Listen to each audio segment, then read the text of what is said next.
Okay, this is the first example of something that I would do last year, where if there's a game that's on early in the morning, I will do the preview the night before. So I understand that people are like, oh, you should go to bed, you should get some sleep.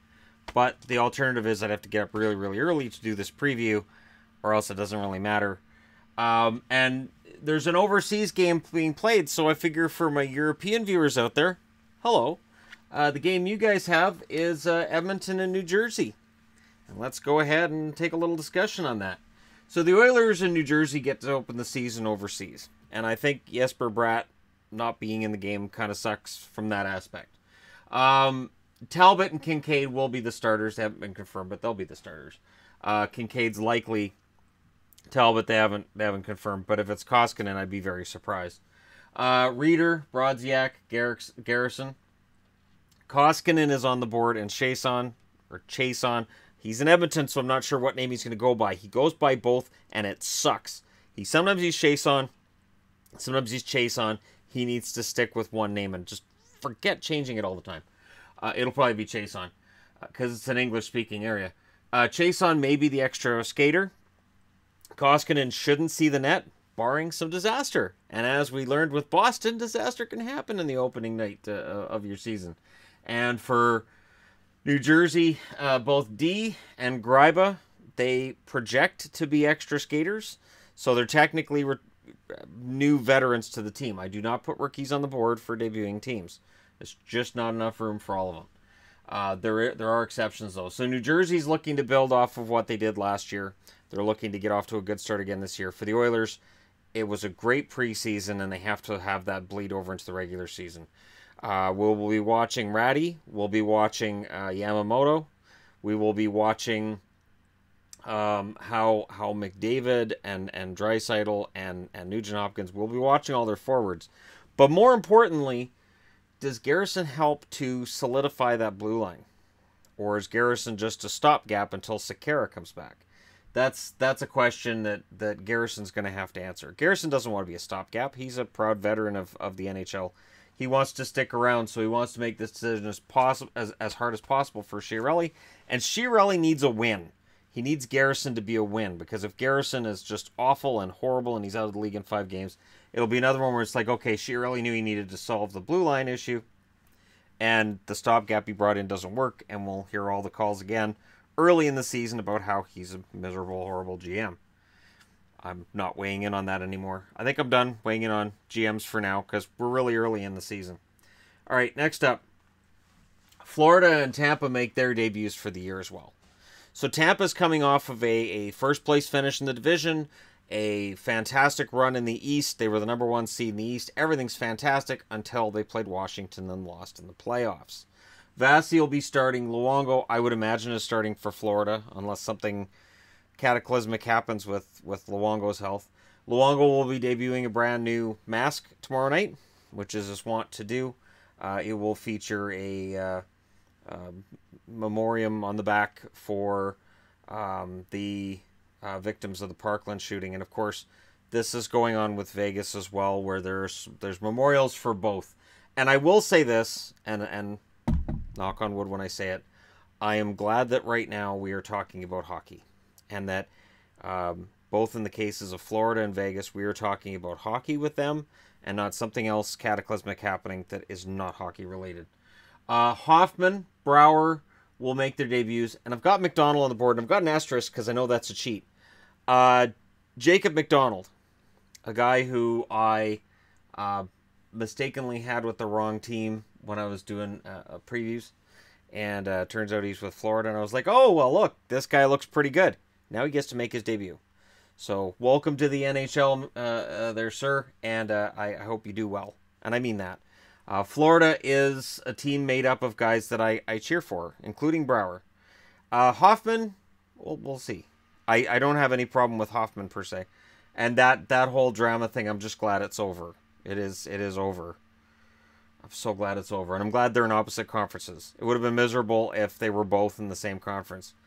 I just keep them away from one another and everything will be fine. The only potential debut of a veteran player for Tampa would be Martel, who they got on waivers before the season started. Again, I'm not talking about rookies, but Martel projects to be the 13th skater, so not on the 13th forward, so not on the starting roster for tomorrow. This is interesting, of course, because Florida barely missed the playoffs. Missed the playoffs by 1 point. So it is very easy for people to say, well, Florida missed the playoffs and just paint them with that brush as a loser. But they only missed the playoffs by 1 point. Yes, they missed, but so close. And there was a lot of momentum going for them, and we'll see whether that has any effect on how they do this year. Was it fool's gold? Was it not? We'll find out pretty darn quick here. Next up, Montreal coming off of a spirited loss to the Toronto Maple Leafs against a sloppy-looking Pittsburgh that managed to get a win over Washington. Doesn't matter how you win it as long as you win it. I get that. So Pittsburgh's 1-0-0 and Montreal is 0-0-1. But I think Montreal comes into this game feeling better about their game. Domi had 2 assists. The leader for hits, I will go through hits leaders on each team. Armia had 5 hits in that first game. And I'm going through hits leaders because it was remarked on Bob McCowan yesterday that by Brian Burke, and I'm not going to argue with the man, he's a big man, but that there's not enough hitting anymore, and hitting's kind of gone out of the game. And it really hasn't. Hitting has changed, but I get what he's saying. I get where he's coming from. I just want to talk about hits leaders in today's preview, and then I'll talk about other stats with other previews as well. So Armia led the way in hits for Montreal in that game. And we'll see how things go for Montreal and Pittsburgh. Pittsburgh has so much offense. Letang had 2 goals and an assist in that game. Malkin had a goal and 2 assists. Hits, Hagelin and Mata both had 3 to lead Pittsburgh in that game. So we'll see how things turn out for Pittsburgh. This looks like a game that should be a laugher for the Penguins. Don't be fooled. Again, with Montreal, because I'm thinking Carey Price has a bounce-back year. He has to. Because of the fact that they have a coach that can coach defense. Claude Julien, we can all talk about shooting percentages for teams he coaches and all of that stuff, but he can coach defense. He's got the goaltender. This is a team that can win for Julien and can have a good season for Claude Julien. And I think it could happen. I'm not 100% sure, and you guys are going to quote me on it, but you probably shouldn't. And a game like this tomorrow night is going to be a big test for that defense going forward that we know needs more star power and more offense, but maybe the kids they've got, maybe it'll be enough. We'll find out tomorrow night how things work against an explosively offensive team in Pittsburgh. Nashville still on the road. They won their first game in New York against the Rangers. Now they move on to the Islanders. The Islanders, of course, are 1-0-0 after the overtime win against Carolina. Likely Leonard starting for the Islanders. I would be surprised if it's Greiss after taking that many shots. And I would think that Barry Trotz early in the year is going to give both goaltenders a shot equally and see which one's going to be a starter probably about 15, 20 games in. On the other side of the ice is a team he knows very well. Pekka Rinne is the starting goalie. He knows Rinne very well. It's going to be an interesting game. Sissons had a goal and an assist in that first game for Nashville. And hits-wise, Subban and Sissons both had 3 to lead the way for Nashville. On the Islanders side of things, Bailey and Filppula were the goal scorers in their first game of the year. Hits-wise, Anders Lee, to celebrate his captaincy, dished out 6 hits. Again, it's an interesting game because you've got Trotz against his former team. And he is going to want to beat his former teams this year. He won't want to beat Nashville nearly as much as he's going to want to beat Washington, and he is.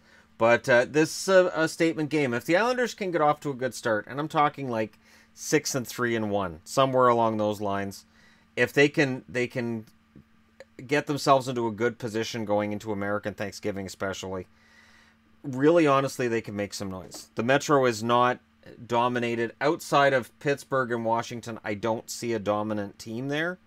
So there's definitely room for a team like the Islanders to move up, thanks to solid coaching, and a lot of it's going to depend on the goaltending. So if Leonard's in tomorrow, it'll be interesting to see how things turn out with him, especially with Rinne on the other end of the ice.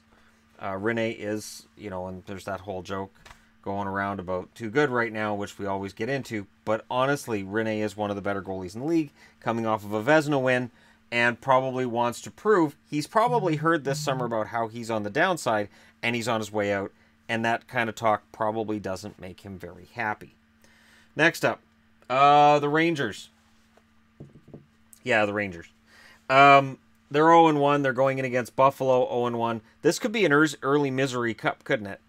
Fast and Buchnevich had the goals for the Rangers in their first game. Hits-wise, Hayes led the way with 4. So Kevin Hayes with 4 hits. No goals for Buffalo in that first game against Boston. Ristolainen led the way with 5 hits. This, to me, feels like a breakout game for Buffalo. Look, Boston got shut out in their first game of the year, then goes into Buffalo and shuts them out. Washington shut out Boston, got this massive win, then goes into Pittsburgh and plays a really crappy game and loses 7-6 in overtime. As dark as it may look for Buffalo, honestly, tomorrow night they could have an excellent game. This, to me, feels like a breakthrough game, and I'm apologizing to Rangers fans in advance for saying that, but it does. It feels like a game that Buffalo, being at home and knowing what's on the line this year, they should be better. They have to be better. You can't get shut out again, right? And that would be a worst-case scenario. If Buffalo comes out of this tomorrow night, having been shut out in back-to-back games at home to start the season, all hell will break loose. And the question I would have with the Rangers and Buffalo would be this. Now, the Rangers, brand new coach, he's safe. But with Buffalo, if it's a bad start, how long does it go before they say Phil Housley needs to go? Is that going to be a thing in his second year if they get off to a really bad start, with expectations being the team should get better? They can start answering that tomorrow night with a win, or at the very least, if they lost it in overtime 4-3 or something. Buffalo fans desperately want something to cheer for. And if you give them something to cheer for, I really think that the attendance will be there, the support will be there, and the fans will jump on board right away. But you really need to give them something to cheer for. Next up, Ottawa's in Toronto. These teams could not be going in more opposite directions. The Ottawa Senators are 0-1 after the loss in overtime against Chicago. Toronto is 1-0 after the overtime win against Montreal. Now, they both have goaltenders named Anderson in net. Craig Anderson at one end, Freddie Anderson at the other. LaJoie and White both had a goal and an assist for Ottawa. I don't expect LaJoie to be a big scorer at the NHL level. White kind of needs to be for Ottawa. I think of their rookies. I think if White can break through and score a decent amount of points for them, I think it may not be as miserable a season as it's been expected.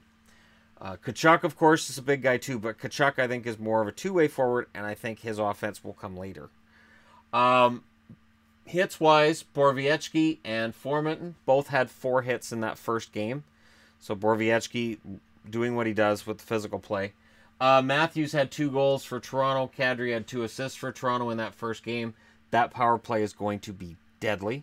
And hits-wise, Ozaganov and Dermott both had 3 hits for Toronto. And I've said before, I'll say it again, I like Ozaganov a lot. I like what he brings to the team. And I think Toronto is better defensively right now than they were last year. Look, Dermott and Ozaganov are both defensemen, and they led the way in hits. They need that. They need the thing that Toronto has needed. It's not just the offense from the blue line. It's that physically punishing blue line. You need to wear down opposition forwards, and if they can do that, then Toronto is legitimately one of the favorites for the Stanley Cup. It is the one thing that we've looked at and we've said that might be the chink in the armor. That might be that one small thing that you can look at and say, I don't know if they can win a cup with this blue line. But a guy like Ozaganov could absolutely be the answer to that. And I've been impressed with his play so far. We'll see how far it goes. He's the reason why both Borgman and Rosen were sent to the minors. I think Borgman probably would have stayed around, but Ozaganov beat him out for that spot. All right, next up, Winnipeg. They're going into Dallas. Both teams 1-0. Both teams feeling pretty good. Hellebuck looked pretty good for Winnipeg. Bishop looked pretty good for Dallas. Laine, Connor, and Wheeler all had 1 goal and 1 assist each. Hits-wise, Perreault, Sherratt, and Bufflin all had 3 hits. On the Dallas side of things, Ben and Carrick both had 2 assists. So Connor Carrick, his first game as a Dallas Star, 2 assists, fantastic, good. I've always liked Carrick, that's fantastic. Hits-wise, Radulov with 5. So Radulov playing the position of power forward for the Dallas Stars, and good. We need that in Dallas. Dallas showed a lot in that first game with a shutout. Let's see what they can do in Game 2.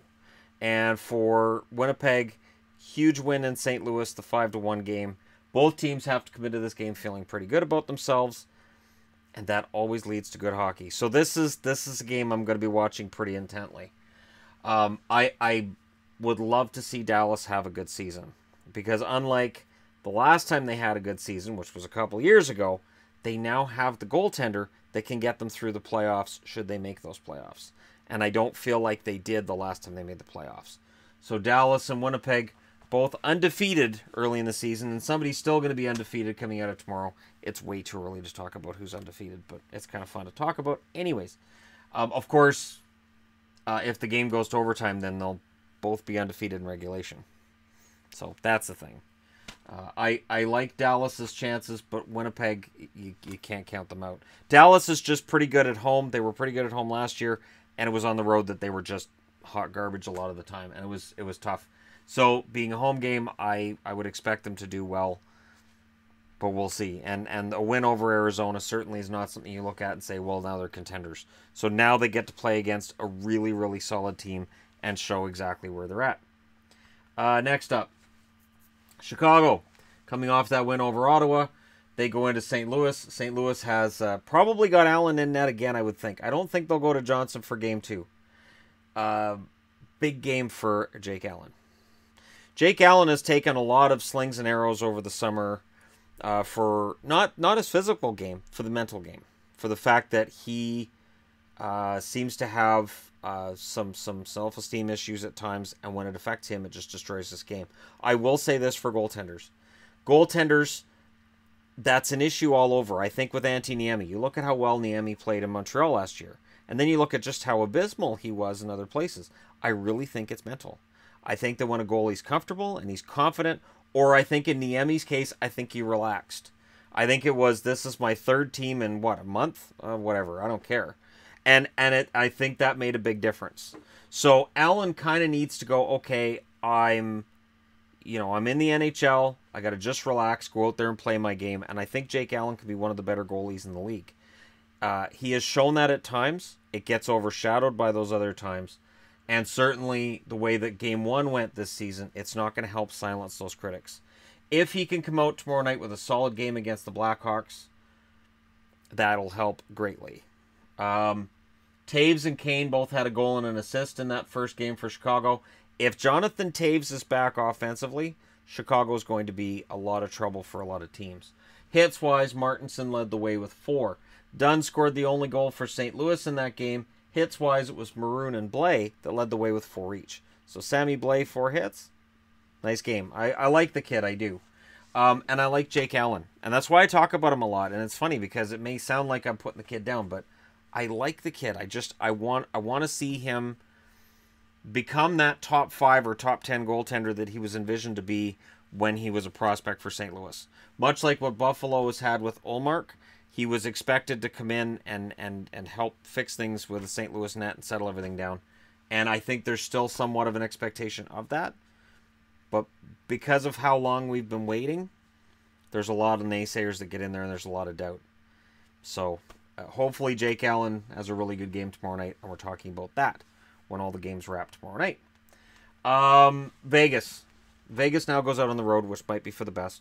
They're 0-1. They're in against Minnesota, who are 0-1. One of these teams is going to be winless in their first 2, and it can snowball quickly. On the Vegas side of things, Fleury's likely to be the starter. Dubnyk's likely to be the starter for Minnesota as well. You want Fleury back in net. He had a bad game. Get him back in net.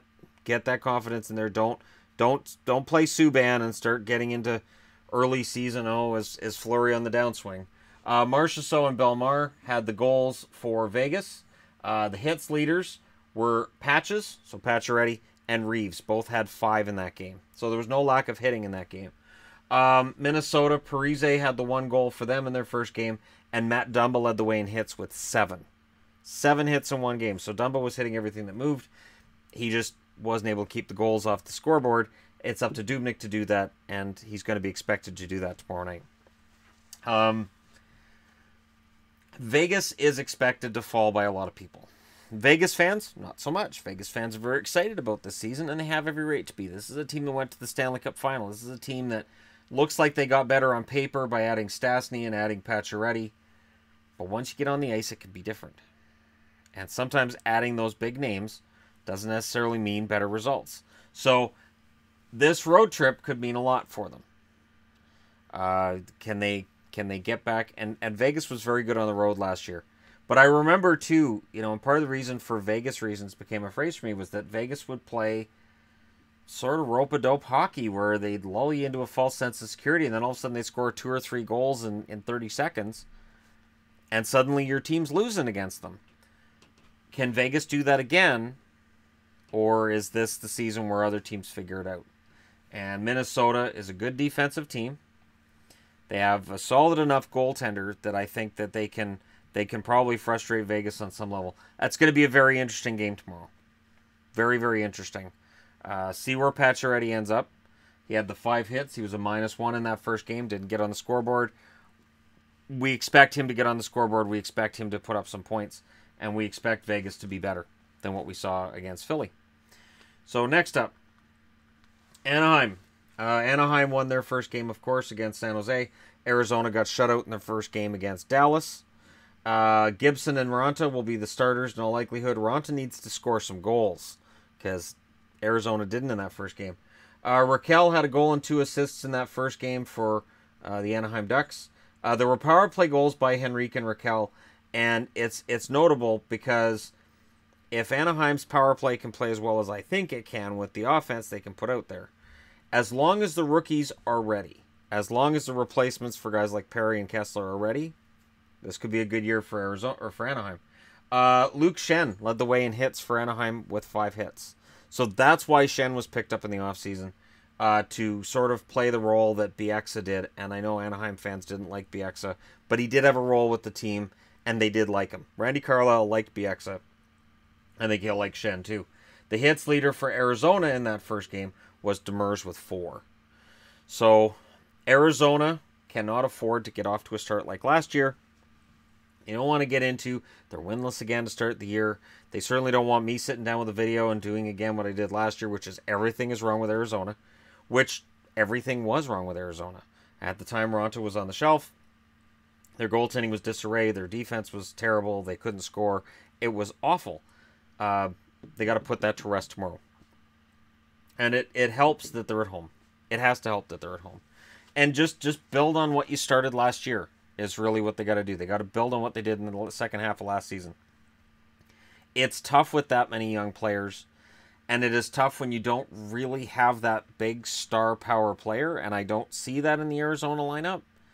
So we'll see who they rally around, if it is Raanta and net that ends up being that big star player for them. But it'll be interesting to see how this season unfolds for them, because Arizona should start getting better. Next up, Philly. So coming off the win in Vegas, Philly is in now against Colorado, who won their first game, and that was against Minnesota. Varlamov and Elliott are the expected starters. Simmons had 2 goals in that first game. Voracek with 2 assists. Simmons led the way in hits with 7. Simmons got off to an excellent start last year, too. Simmons does this. He gets off to this fantastic start, and he leads you to think he's going to score 30 or 40 goals, and then he goes quiet. And I'm going to be very interested to see where Simmons ends up for Philly. Is he part of the long-term plan, or will they move him at some point to improve some other part of the roster or just to get younger? And will they move him when he has maximum value? So if he has a start like this, do you move him? Do you keep him because you know you're probably going to be a playoff team? And it's going to be very interesting to see how Ron Hextall plays this. Because he led in hits and goals, and there are teams that will salivate over that kind of production. On the Colorado side of things, both Soderberg and Rantanen had a goal and an assist. If Soderberg is going offensively and that first line is producing, Colorado will be very dangerous. Zadorov led the way in hits with 4 in that game. So if Nikita Zadorov's hitting everything that moves, you've got that first line going, Colorado could be a playoff team again. So it's one of those prove it games where Philly's on the road. And I remember them having a very good road trip at the start of last year too.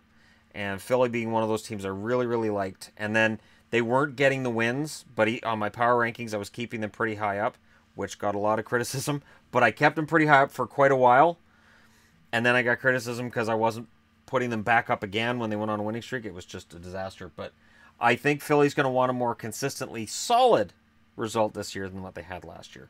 Last year was a little too much losing and then needing these huge winning streaks to get back into it. Colorado's side of things, just build on last year. And if Nathan MacKinnon is able to play anywhere near as well as he did last year, they're a playoff team.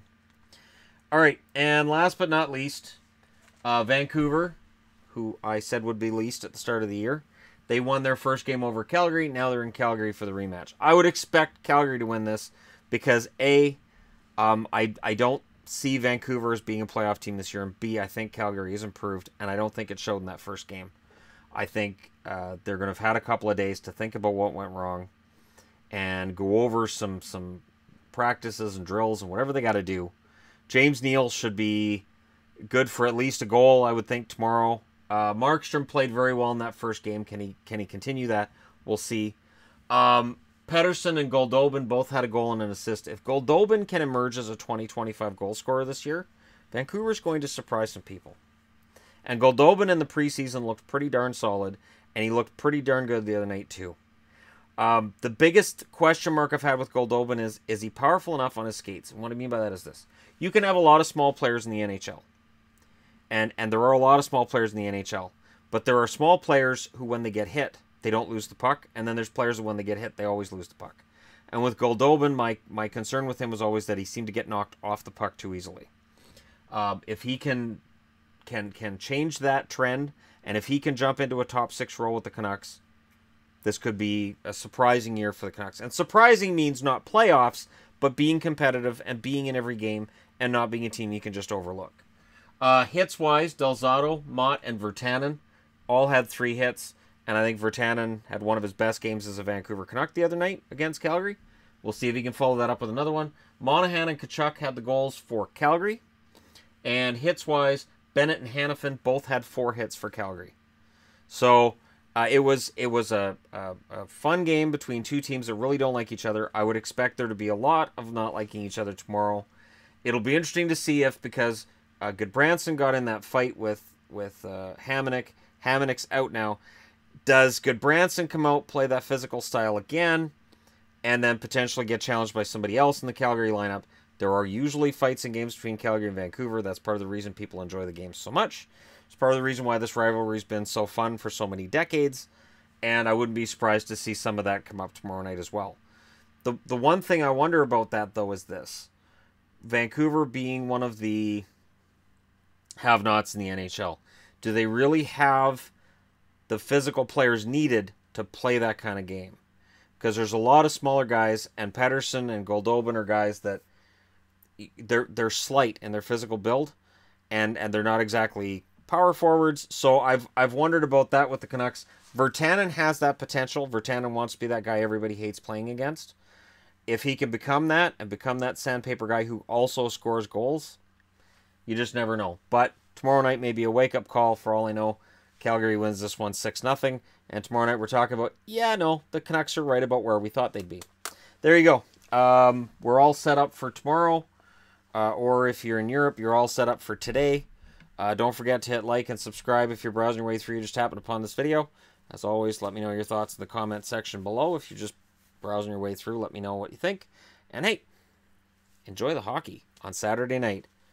This is the first hockey night in Canada of the regular season, and it looks pretty sweet.